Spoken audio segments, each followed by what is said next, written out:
TDP rebel MP Kesineni Nani దారిటు కొత్త సంవత్సరం తొలి రోజు నుంచే రాజకీయాలు మొదలుపెట్టారా? బుద్ధా వెంకన్న అండ్ టీంపై నాని విమర్శలకు కారణమేంటి? బెజవాడ టీడీపీలో పొలిటికల్ రగడ రాజాసారెందుకు? బెజవాడ టీడీపీలో పొలిటికల్ హీట్ పుట్టిస్తున్నారు ఎంపీ కేసినేని నాని. కొత్త ఏడాది ప్రారంభంలోనే తనకు వ్యతిరేకంగా ఉన్న బుద్ధా వెంకన్న అండ్ టీంపై విమర్శలు గుప్పించారు. బెజవాడ పార్లమెంట్ పరిధిలో ఇప్పటికే టీడీపీలో కేసినేని నాని ఒంటరయ్యారనేది ఆయన సన్నిహితుల మాట. రెండోసారి కేసినేని నాని గెలిచినప్పటి నుంచి నాని వర్సెస్ బుద్ధా వెంకన్న టీం అన్నట్లుగా పరిస్థితి మారిపోయింది. నాని ఆవేశంతో ఆయనకు పార్టీ అధిష్టానానికి మధ్య కొంత గ్యాప్ వచ్చింది. దీంతో నానికి ప్రత్యామ్నాయంగా ఆయన సోదరుడు కేసినేని చిన్నిని తెరపైకి తెచ్చింది అధిష్టానం. 10 రోజుల క్రితమే బెజవాడ ఎంపీ టికెట్పై కేసినేని నాని స్పందించారు. మంచి లక్షణాలున్న బీసీకి ఎంపీ టికెట్ ఇస్తే తాను సపోర్ట్ చేస్తానని అన్నారాయన. కాల్ మనీతో కోట్ల రూపాయలు సంపాదించిన బీసీలు పోటీకి అర్హులు కాదని బుద్ధా వెంకన్నకు కౌంటర్ ఇచ్చారు నాని. అయితే ఇప్పుడు మరోసారి విజయవాడ వెస్ట్ సీటు విషయంపై కీలక వ్యాఖ్యలు చేశారు. పశ్చిమ సీట్ నుంచి ఎంఎస్ బేగ్ చట్టసభకు వెళతారని, తాను అతన్ని ప్రమోట్ చేస్తానని చెప్పారు.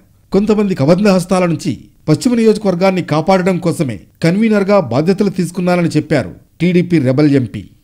అంతేకాదు తాను గాని తన కుమార్తె గాని విజయవాడ వెస్ట్ నుంచి పోటీ చేయడం లేదని క్లారిటీ ఇచ్చేశారు నాని. పశ్చిమ సీటు బీసీ లేదా మైనార్టీలదేనన్నారు. బెజవాడ పార్లమెంట్లో దోచుకోవడం కుదరడం లేదని, కొంతమంది తనకు వ్యతిరేకంగా పనిచేస్తున్నారని సంచలన వ్యాఖ్యలు చేశారు కేసినేని. ఈ సీటుకు తాను కాపలా కుక్కనంటూ కామెంట్ చేశారు నాని. ఈ వ్యాఖ్యలన్నీ కూడా బుద్ధా వెంకన్న, బొండా ఉమ, కేసినేని చిన్ని, నాగుల్ మీరాను ఉద్దేశించేనని పార్టీ క్యాడర్లో చర్చ జరుగుతోంది. నా కుటుంబ సభ్యులు ఎవరో కూడా విజయవాడ వెస్ట్ నుంచి పోటీ చేయరు. అది బీసీలు కానీ మైనార్టీ సీట్ కానీ అది మా కుటుంబ సభ్యులు ఎవరు ఇక్కడ రారు, పోటీ చేయరు. వీడు ఒక కాపలా కుక్క విజయవాడ పార్లమెంట్కి, వీడు తినడం మమ్మల్ని తిన్నీడు అన్న తప్ప ఏం ఎజెండా లేదు ఇక్కడ. వీడు ఎంపీగా లేకపోతే మాకు హ్యాపీగా ఉంటుంది.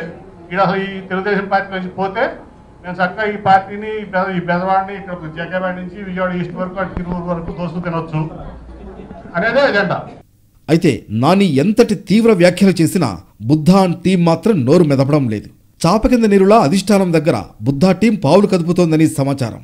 2 రోజుల క్రితం లోకేష్ను కేసినేని చిన్ని కలవగా టికెట్పై హామీ వచ్చిందనే ప్రచారం జరుగుతోంది. దీంతో కేసినేని నాని చేసిన కామెంట్లపై రియాక్ట్ అయితే మరింత రచ్చకు కారణమవుతుందని బుద్ధా టీం భావిస్తోందట.